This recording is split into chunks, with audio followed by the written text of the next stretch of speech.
Glória a Deus. Irmãos amados, eu quero com muita alegria saudá-los com a paz do Senhor. Queiram por bondade tomar os vossos assentos. Eu quero agradecer ao nosso bom Deus por este bendito privilégio de poder estar aqui nesta festa, hoje abertura do Congresso da Juventude Assembleana aqui da cidade de Curitiba, Almadice. Quero louvar a Deus pela vida do pastor Wagner Gabilha, agradecer por esta honrosa oportunidade. Quando o senhor esteve em Americana, eu era ainda um garotinho, é muito bom poder revê-lo. Todos os pastores que aqui estão, quero louvar a Deus pela vida de toda a coordenação da Almadice, aqui representada pelo pastor Natanael, que é o coordenador geral. Deus abençoe todos os líderes, irmãos e irmãs presentes, jovens, e aqui estão, vieram para adorar o Senhor. Que Deus os abençoe. Meu querido amigo Pedro, tá lá, Deus te abençoe, bom te ver. Pastor Luiz, grata satisfação em encontrá-lo. O Senhor prossiga, abençoa o Senhor, bem como a sua esposa, querida irmã, muito bom vê-los. Servimos ao Senhor juntos ali, na bonita cidade, no interior de São Paulo, cidade de Americana. Trago saudações da nossa igreja ali, do nosso pastor Cláudio Munhoz, a toda esta igreja, a todos os obreiros, e da juventude da Umadame, a toda a Almadice aqui presente, no nome de Jesus. Eu não quero ser prolixo, não posso, quero ser bem rápido. Abra sua Bíblia em Mateus, primeiro dos evangelhos sinóticos, capítulo de número 24. Quero pregar uma mensagem bem antiga e de certo modo pertinente e atual para os nossos dias. Primeiro dos evangelhos, escrito por Mateus, esse é o primeiro dos sinótipos, capítulo 24, vamos ler do versículo de número 1 ao versículo de número 3, que nos diz assim: Tendo Jesus saído do templo, ia se retirando, quando se aproximaram dele os seus discípulos para lhe mostrar as construções do templo. Ele, porém, lhes disse: Não vedes tudo isto? Em verdade vos digo que não ficará aqui pedra sobre pedra que não seja derribada.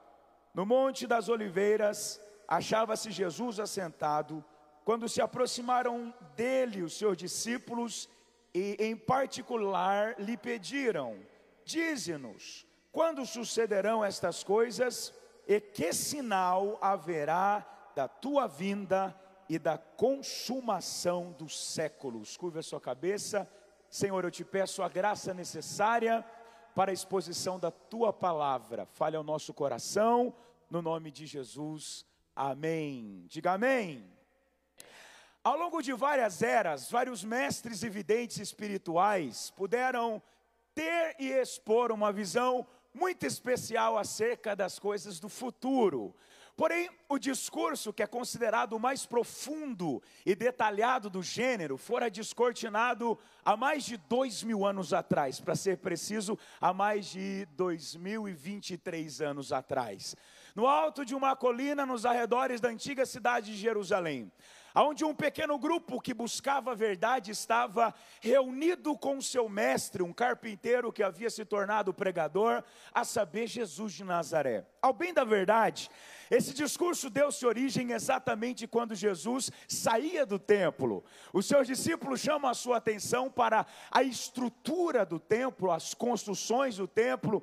Jesus, percebendo a profunda admiração de todo o colégio de discípulos por aquela maciça estrutura, ele faz a seguinte afirmação: em verdade vos digo que não ficará aqui pedra sobre pedra que não seja derribada.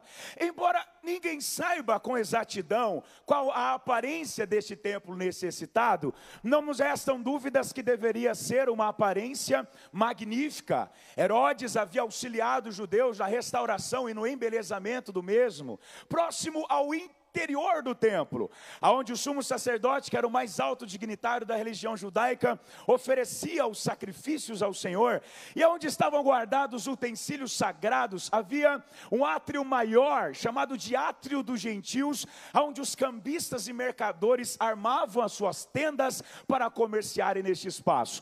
Do lado de fora deste átrio havia vários pórticos. Por exemplo, o pórtico de Salomão, que se estendia ao longo de 515 metros de comprimento aproximadamente. O pórtico real, que era decorado com mais de 150 colunas ao longo de 304 metros de construção aproximadamente. Os discípulos de Jesus, ao se depararem com uma estrutura maciça como esta, e com a afirmação em que Jesus faz a respeito do mesmo templo, ficam boquiabertos, estarrecidos, perplexos, embasbacados com esta afirmação.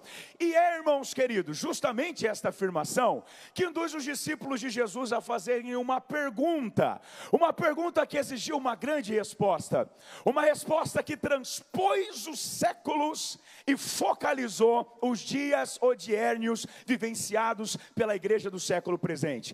Todos os discípulos se aproximam de Jesus e lhe fazem a seguinte pergunta: mestre, que sinal ou que sinais haverão da sua vinda e do fim do mundo? Daí então, Jesus vai fazer uma exposição diante dos seus discípulos de uma série de sinais, e sinais estes que evidenciariam o arrebatamento da igreja, a vinda de Jesus, como também a consumação dos séculos. Dentre eles, o primeiro em que Cristo vai elencar é um sinal de caráter religioso. Jesus disse que nas vésperas do arrebatamento da igreja, haveria muitos falsos cristos, falsos profetas, falsos ensinos, e todos nós somos sabedores que ao longo da história, muitos falsos têm se apresentado. Se fôssemos aqui citarmos alguns nomes, perderíamos algum tempo, como Charles Taze Russell, como Joseph Smith, como tantos outros que apareceram ao longo da história com ensinamento completamente deturpado, que fere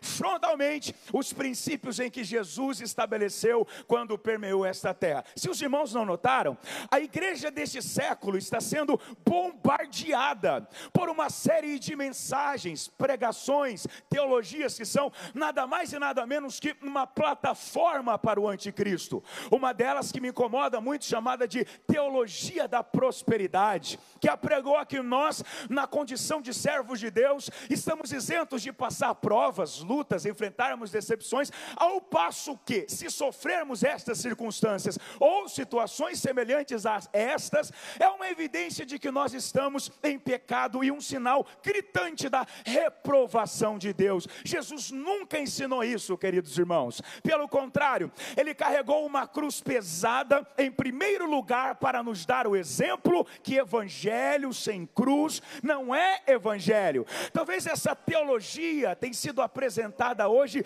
travestida de evangelho coach ou teologia coach, aonde o homem tem o seu ego massageado por palavras agradáveis, aonde o homem está no centro, aonde o homem é enaltecido e tem condições de fazer barganhas com Deus, exigir alguma coisa de Deus. Mas permitam, senhores, essa noite eu vos afirmar uma coisa: nós não temos absolutamente nada que Deus tenha falta. Nós não temos absolutamente nada que é valioso ao ponto de podermos barganharmos com Deus. O homem não é o centro. A teologia bíblica não é uma teologia que tem o homem no centro, mas Deus no centro. É a Ele a honra, é a Ele a glória, é a Ele o louvor. Jesus faz menção de outro sinal, um sinal de caráter político, e este sinal aponta para guerras e rumores de guerras. Jesus disse que haveriam guerras civis, militares, familiares. Todos nós somos sabedores que ao longo da história muitas guerras aconteceram. Na Primeira Guerra Mundial ela ceifou aproximadamente 15 milhões de pessoas. Na Segunda Guerra Mundial ela dizimou aproximadamente 55 milhões de pessoas. E há países que vivem ainda em constantes guerras. Há países que possuem armas nucleares feitas de urânio enriquecido, que sendo usada em uma batalha poderia extirpar, acabar com a raça humana da face da Terra, e não vejo por que não dizer, até com o próprio planeta Terra. E isso só não acontece porque os homens, a política, tudo o que acontece aqui na Terra está sobre o total domínio e controle do Senhor nosso Deus.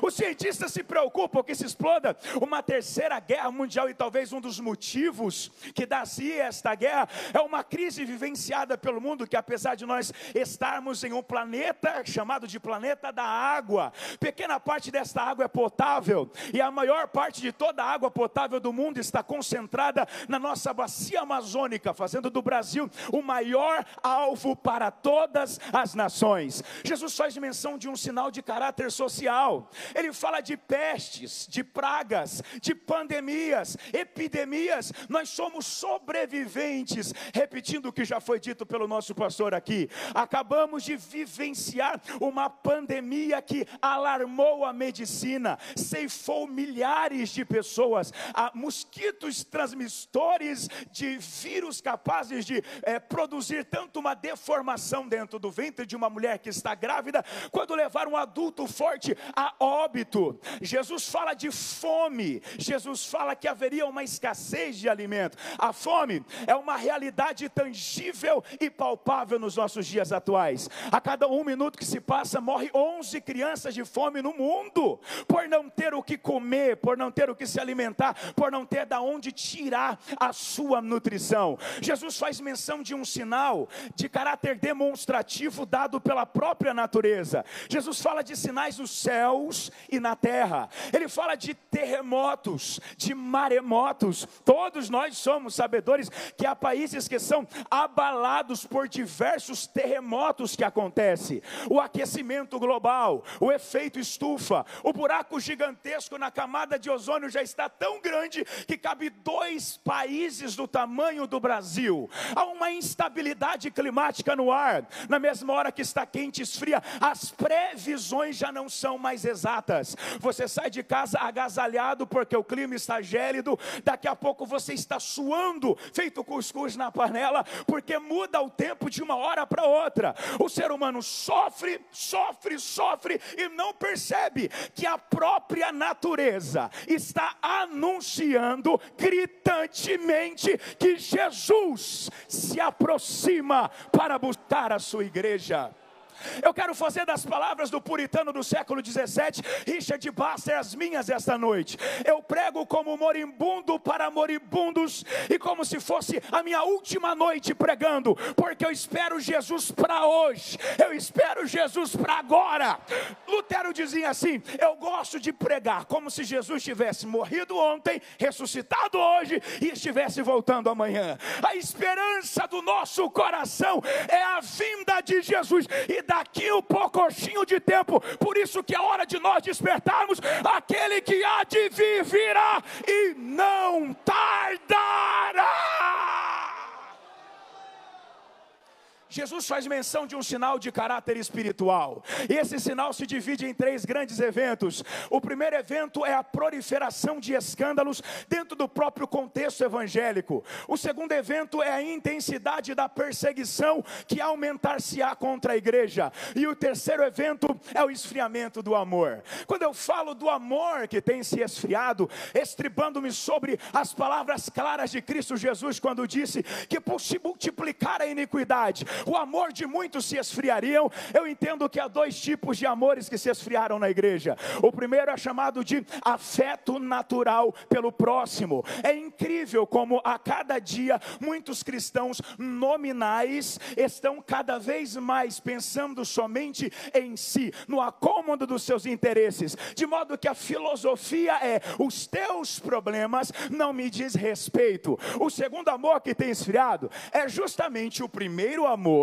em que Cristo requeriu da igreja de Éfeso. Você se lembra do que a Bíblia diz em Apocalipse capítulo de número 2? Jesus faz menção de alguma das virtudes que faziam parte do caráter daquela igreja, virtudes estas apreciadas pelo próprio Senhor, dentre elas a sua paciência, a sua perseverança, indiferença, a sua rejeição às obras dos nicolaítas. Mas pasme os irmãos e irmãs jovens que aqui estão, que aquela mesma igreja foi censurada pelo Senhor Jesus pelo abandono do seu primeiro amor. Pode notar quantos antigamente eram uma bênção, participavam do coral, eram ativos na presença de Deus, pregavam, cantavam, evangelizavam. Busque na sua memória, hoje estão parados, estagnados, sem vida, sem graça. Quando vem um culto como este, não consegue perceber Deus, não consegue sentir Deus, não tem força nem de levantar a mão para dar glória a Jesus. Mas esta noite, eu sou portador de boas novas da parte de Deus para o vosso coração, porque um dos únicos sinais que restam para Jesus voltar e arrebatar este povo lindo que me ouve aqui da terra, é justamente o derramar pleno do Espírito Santo. Então levante a sua mão assim e ouça o que esse jovem pregador irá lhe declarar esta noite. Antes de Jesus voltar para arrebatar a sua igreja, Ele vai derramar do seu Espírito sobre toda a carne. Aqueles que estão fracos vão receber força, aqueles que estão caídos vão se levantar, aqueles que estão desanimados receberão ânimo, e nós nos encontraremos com o Senhor nos ares. Quem recebe esta palavra pode glorificar ao Senhor.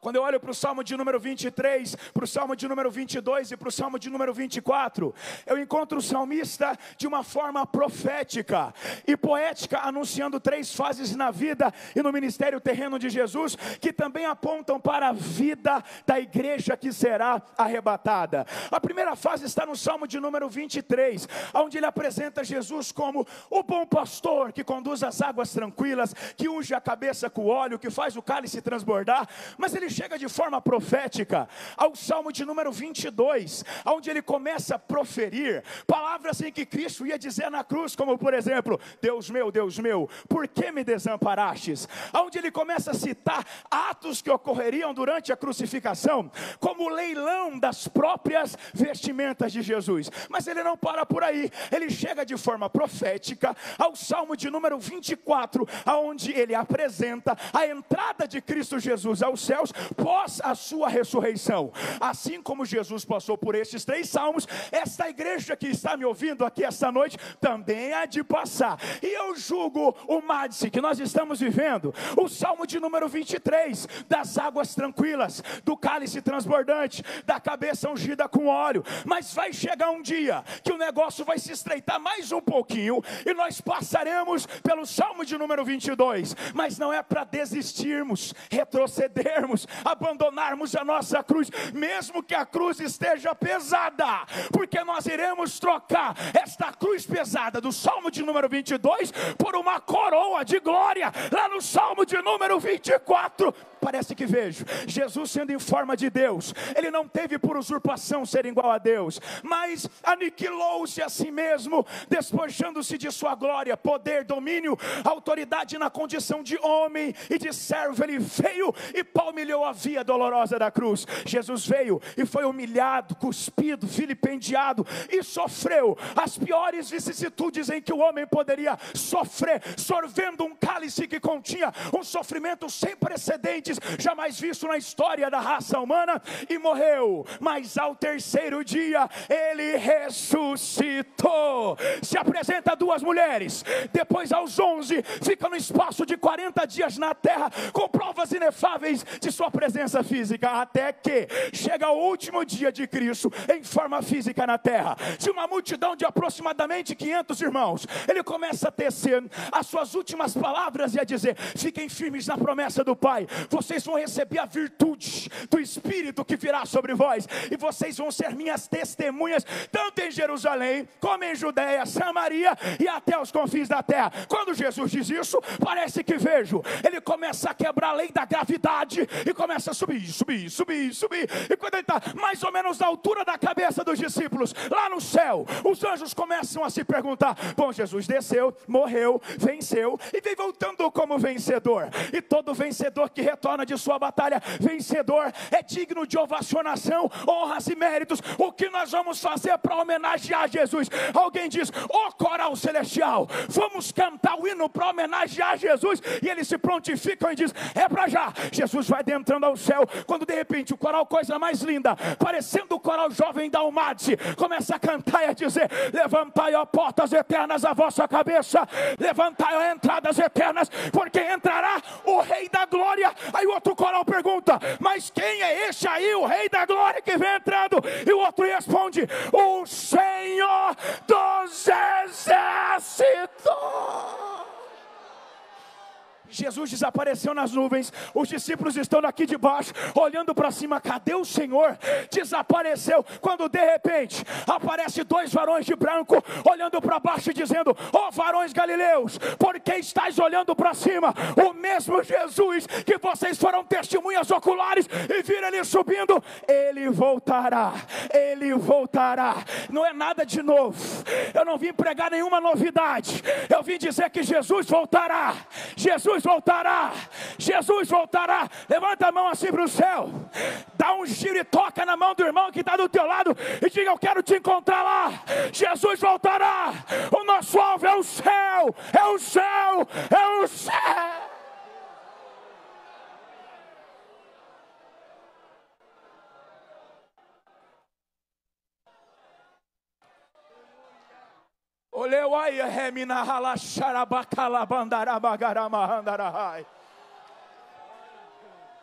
Levanta a mão e recebe graça de Deus.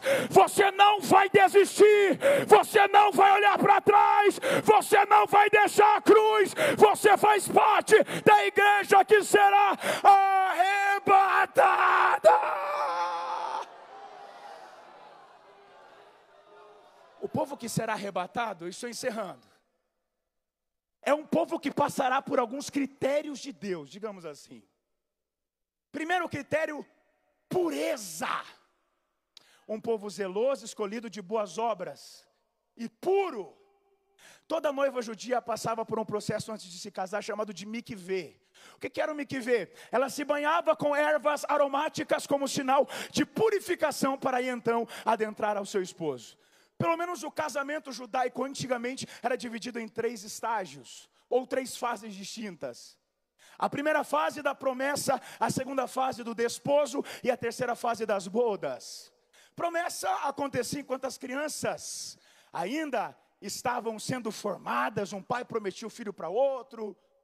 Fase do desposo, quase com o mesmo efeito de um casamento diante do juiz de paz, com a diferença de que o moço não teria intimidade com a moça. E esta é a preocupação de José, porque ele estava desposado com a jovem Maria. Neste ínterim, ele ia preparar uma casa, e ele enviava um amigo que dava presentes à noiva no seu nome. E quando a casa estivesse pronta, ele voltava, tomava a noiva, os familiares, os convidados, iam para as bodas, que geralmente duravam 7 dias e com a aldeia inteira. Se hoje é difícil fazer um casamento para 100 pessoas, imagine um casamento para a aldeia toda, gente. Agora preste atenção, a promessa foi feita melhor, você vai me ajudar a pregar. É congresso de jovens, nós somos fortes, amém? Pelo menos os jovens, levanta a mão assim para o céu, recebe a autoridade, toca no ombro do irmão do lado aí, prega para ele, diga: a promessa foi feita na criação, o desposo foi feito na cruz. Diga: ele foi preparar uma casa, enviou o amigo Espírito Santo, que nos presenteia com dons espirituais. E ele vem vindo aí para nos levar para as bodas do Cordeiro. Segundo critério que a igreja que será arrebatada passará, critério de andar com Deus. Houve um personagem no Antigo Testamento que entendeu com clareza isso, e ele foi tão longe que até chegou um dia que perguntaram: cadê Enoque? Enoque desapareceu. E não se tinha notícias de Enoque a não ser: Enoque andou com Deus, e Deus para si o tomou. Há um conselho para a juventude desta casa esta noite: ande com Deus. Andar com Deus é andar na contramão do mundo. O mundo vem de lá para cá dizendo: não, pode beber um pouquinho, o problema é não se embriagar. Você vai daqui para lá dizendo: nem um pouquinho e nem um pocão, eu quero é me encher do Espírito Santo. O mundo vem de lá para cá dizendo: não, você tem que se conhecer antes de casar, porque depois dá problema se não se conhecer. Você vai daqui para lá dizendo: não, eu prefiro buscar de joelhos do que buscar com os olhos. O mundo vem de lá para cá dizendo: não, a moda é fica daqui, fica dali, sem compromisso. Você vai daqui para lá dizendo: ficar que eu sei é ficar sozinho, é ficar triste, é ficar angustiado, é ficar no arrebatamento. Eu prefiro é ficar com Jesus, eu prefiro é ficar com Jesus. Recebe graça para andar com Deus. Recebe graça para andar com Deus. Andar com Deus não é fácil. Andar com Deus nem sempre vai ser moleza. Mas o Senhor visita a tua alma agora. Renova as suas forças para você andar com Deus. Terceiro critério que a igreja do arrebatamento passará: critério de azeite. Lá na passagem das virgens, 5 denominadas por Jesus de loucas e 5 denominadas por Jesus de prudentes, essa verdade fica clara. Porque a diferença entre as virgens loucas e as virgens prudentes eram que as prudentes traziam azeite em suas vasilhas, ou seja, a garantia da lamparina acesa, caso o noivo tardasse. Aquilo era combustível. E nós sabemos que o azeite na Bíblia é uma representação clássica, é uma figura do Espírito Santo de Deus. Isso significa dizer que a igreja que será arrebatada é uma igreja definitivamente cheia do Espírito de Deus. Os jovens que vão desaparecer da terra são jovens cheios do Espírito Santo. E eu vejo aqui uma juventude cheia do Espírito Santo. O azeite no mundo físico suja a roupa. Se você for comer uma pizza, cair azeite na sua roupa, ela vai estar manchada. Mas no mundo espiritual é diferente. Ele não suja a roupa, ele limpa a roupa. Ele não mancha a roupa, ele lava a roupa. É por isso que Salomão disse: em todo o tempo sejam alvas as suas vestes e nunca falte o óleo sobre a sua cabeça. Porque crente que tem óleo na cabeça tem vestimenta limpa. Quem quer óleo na cabeça aqui? Quem quer azeite, combustível espiritual? Eu não sei como está o nível da tua vasilha, mas eu tenho uma palavra de Deus para você. Deus marcou este evento, Deus marcou esta semana para despejar de forma copiosa. Quem recebe esta palavra? Azeite, combustível espiritual, renovação. Se prepare para ser encharcado de azeite do céu. Haverá 3 coisas que acontecerão durante o arrebatamento da igreja. Primeira delas, ressurreição dos mortos. Daniel capítulo 2, versículo 2 diz que muitos dos que dormem no pó ressuscitarão, uns para a vida eterna e outros para a vergonha e desprezo eterno. Segunda coisa que ocorrerá, rapto da igreja.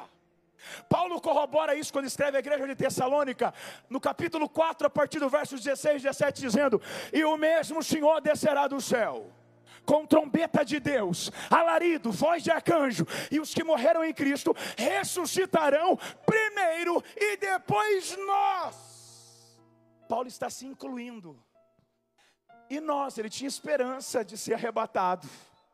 E nós, os que estivermos vivos, seremos arrebatados. Este rapto, raptare, tomado com força da terra. Paulo disse que seria em um abrir e fechar de olhos. Mas os irmãos sabem que a palavra abrir e fechar de olhos não tem existência nos textos originais e nem se emprega o que Paulo quis dizer, porque você pode fechar o olho e abrir quando quiser. Paulo está dizendo: o arrebatamento será em um abrir e piscar de olhos.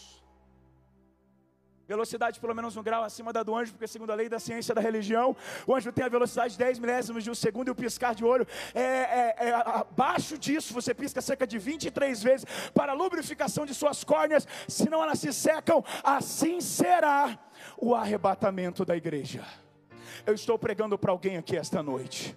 Não vai dar tempo de voltar para Jesus. Não vai dar tempo de aceitar Jesus.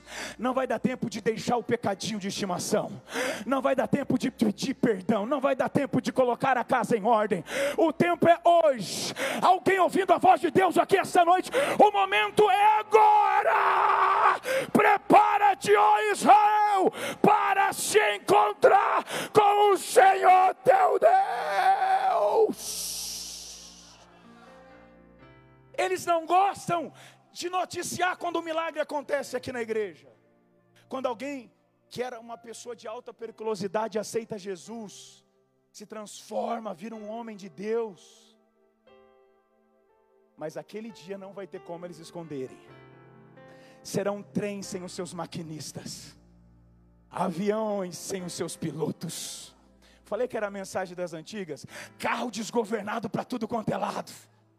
Jovens que desaparecerão nas universidades, filhos que vão correr de um lado para o outro, entes queridos que vão procurar os seus familiares que simplesmente desapareceram. Imagine você, o irmão João trabalha em uma fábrica, e de hora em hora o encarregado vem para ver como é que está o trabalho do João. E João é servo do Senhor, de madrugada, faz turno. Aí o encarregado chega 1h da manhã, a máquina já está sozinha. Ele fala, bom, deve ter ido ao banheiro. Chega 2h, a máquina sozinha. Jesus voltou, a trombeta tocou, João já foi arrebatado. Eles não estão sabendo ainda. 3h ele volta lá, a máquina sozinha. E ele diz, será que João abandonou o poço sem fazer nenhum comunicado interno, sem anunciar? Será que ele passou mal? Vai discar no celular do João e vai chamar. Ninguém vai atender. Ele vai ligar na casa do João. E o telefone vai chamar. Será que o João passou mal?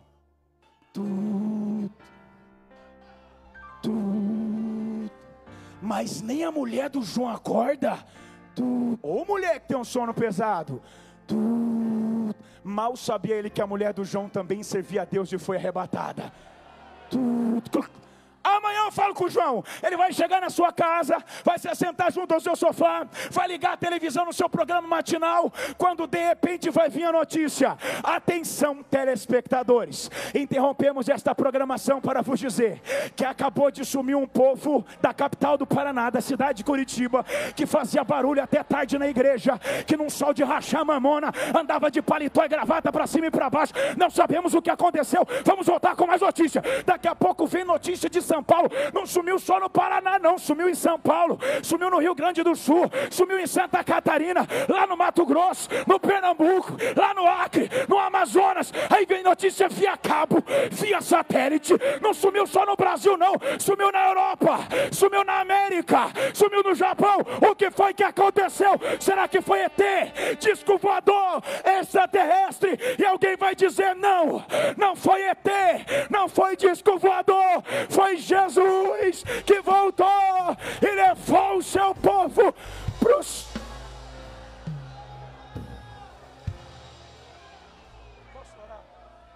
Orebachura mandalaia. Oh, aleluia! Com a permissão dada pelo pastor, esteja sobre os seus pés nesse instante.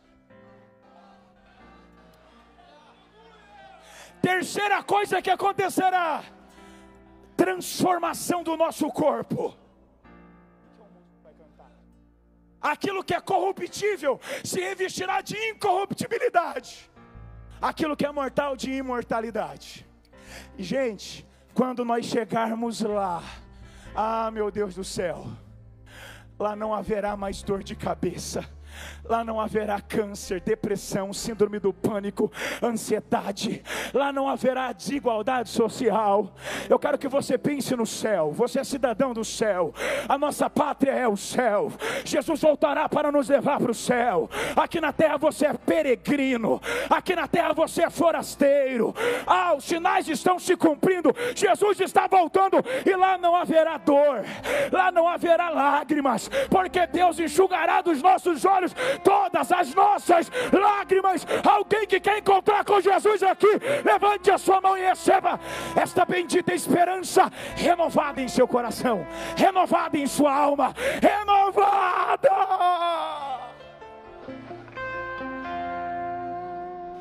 Oh, triste será para os que ficarem aqui.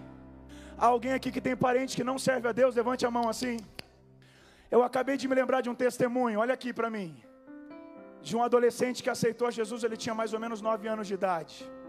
A sua mãe era espírita, macumbeira, assim como a sua tia, mãe de sua avó, reconhecida na cidade. E o seu pai era pagodeiro, envolvido com o pessoalzinho da malandragem. Deus salvou aquele menino. E só quem é evangélico, só dentro de uma casa, sabe qual é a prova que ele passava. Muitas vezes era humilhado, desprezado. Quantas das vezes ouviu palavras de maldição do próprio pai: eu tenho vergonha de você, porque você é crente. Quantas das vezes a mãe disse: vai comer lá na igreja. Ele aproveitava que tinha círculo da oração, ia lá e ficava de jejum com as irmãs, e depois enchia a barriguinha com a sopa no fim da tarde. Quantas das vezes ele estava lendo a Bíblia, orando, e o seu pai chegava embriagado do pagode e chutava as suas costas. Quantas das vezes ele tinha que ler a Bíblia debaixo da cama com farolete, ou trancado dentro do banheiro. E até aí estava tudo bem, porque ele podia ir aos cultos. Até que ele começou a levar a Bíblia para a escola e pregar lá na escola. E a diretora disse: esse menino não bate muito bem não, o pastor fez lavagem cerebral na cabeça dele. Agora ele já estava com 11 anos de idade. Um dia ligou para o pai, criado em uma periferia, nem todo mundo tinha telefone. Uma vizinha foi avisar. O pai foi buscar o menino e bateu no menino na frente da diretora, que até sangrou. Sempre apanhava palavras de humilhação. Aquilo era habitual na vida dele, mas aquela surra ficou marcada. Chegou em casa, apanhou da mãe, e aí foi proibido de ir aos cultos. Só ia na EBD de domingo porque posava na avó. Até uma noite de sexta-feira, alguns amiguinhos passaram em sua casa para ele orar em um determinado lugar. A mãe não deixava nem ir ao culto, quem dirá ir orar em vigília. Não vai! O pai foi para o pagode, a mãe foi para a macumba, e o menino aproveitou que ficou só, foi para os pés de Jesus falar com Deus. Agora quem ganha nesta guerra? A mãe era na macumba, o pai no pagode, ou o menino nos pés de Jesus falando com Deus? A madrugada chega, a mãe deita e dorme, o pai deita e dorme. Já não teve briga, porque ele cresceu traumatizado com brigas dentro do seu lar. O pai batia na mãe, era uma família sem os pilares de respeito, uma família completamente desestruturada. Mas naquela noite Deus havia marcado de mudar a história daquela casa.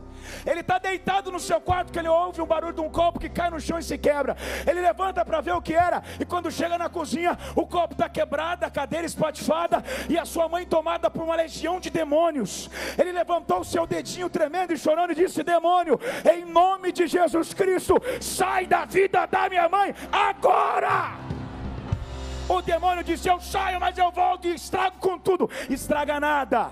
Passou-se 20 dias, o pai recebeu um convite para uma manhã missionária, e não é que foi? E quando o pregador cheio de Deus faz o apelo, sai aquele homem cheio de tatuagem, metido a malandro no meio da multidão, dobra os joelhos na frente do altar e diz: eu quero aceitar o Jesus do meu filho. Passou-se mais uma semana, a mãe também deixou a macumba, se tornou uma mulher envolvida na obra missionária, um pai, um baterista na casa de Deus. E o mais interessante é que o meninão cresceu e não se desviou não. Ele tem 32 anos de idade e está aqui pregando para vocês esta noite. Levante a sua mão, feche os seus olhos. Feche os seus olhos. Eu quero profetizar que você e a sua casa serão alcançados pelo poder do Evangelho.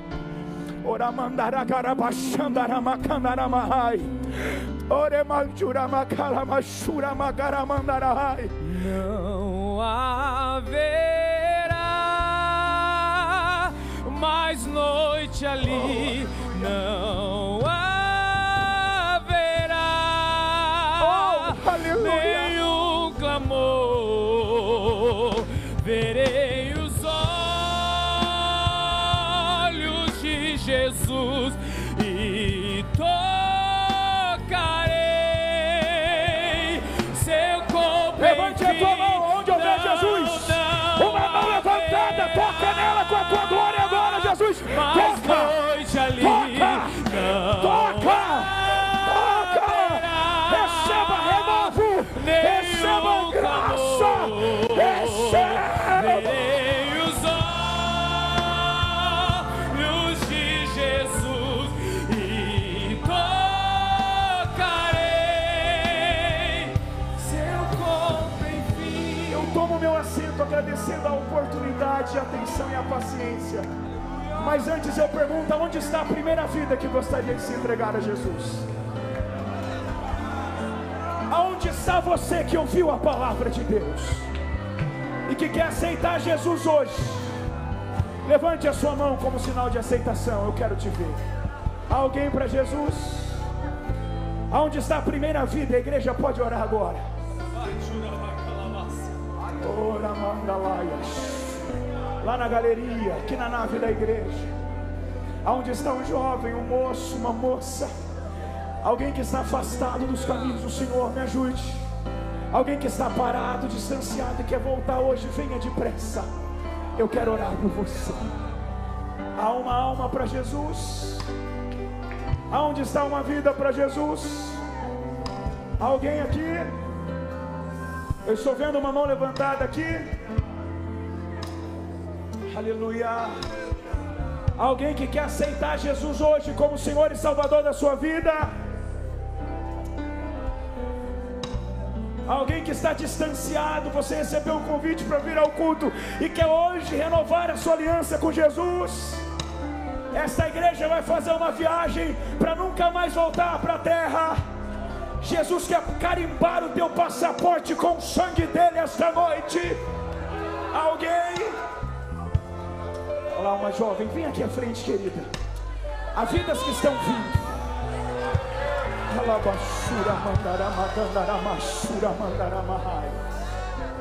Aleluia.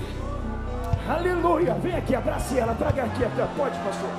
Pode vir à frente, vem aqui à frente. Aleluia. Há um mover do Espírito de Deus. Eu ouço o barulho de algemas que estão se quebrando. A liberdade sendo proclamada. A cidade é de ouro puro, de jaspe é seu muro. Aleluia. Aleluia. Aleluia. Aqui está uma moça. Você que está aceitando Jesus, levante a mão e vem aqui à frente para nós te vermos. Morte, choro, você que está recebendo Jesus, tristeza e dor. Aleluia, aqui está uma moça. Nunca mais. Aleluia, a festa nos céus. Nunca A festa mais. nos céus. Morte, A festa nos céus. morte, Oh, glória a choro, Deus. tristeza e dor. Nunca mais. Nunca mais. Diga morte e choro. Morte e choro. Isso, diga. Tristeza e dor.